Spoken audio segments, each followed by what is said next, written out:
Now, I understand that there's a set of deadlines here. So there's deadlines here in 2024 for which companies, and then what about companies that are created after this?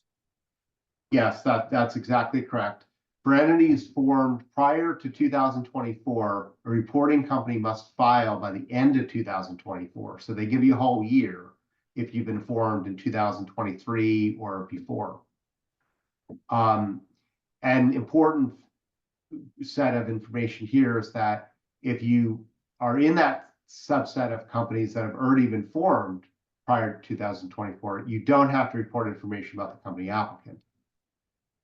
For entities formed in 2024, you have 90 days to report about the beneficial owners and the company applicants. And for entities formed after 2024, you have 30 days because the normal time period is 30 days. Okay.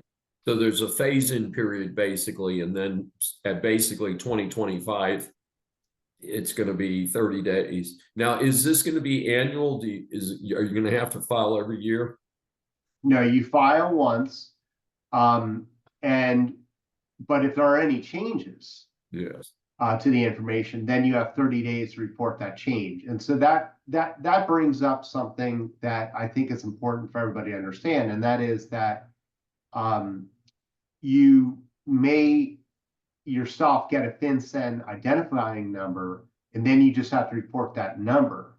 And the reason why that's important is, let's say you're a company and you have 15 different owners, and you don't want to have to report every time somebody moves from, California to Florida or New York to Florida.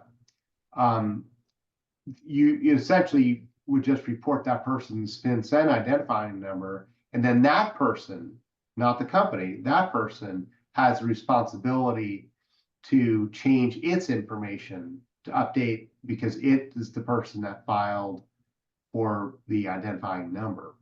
And so then the onus is on them to update their own information.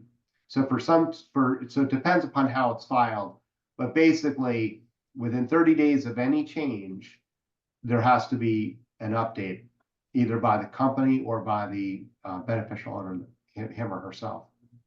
This is Dr. David D. Schein for Business Law 101. Please subscribe on your favorite platform.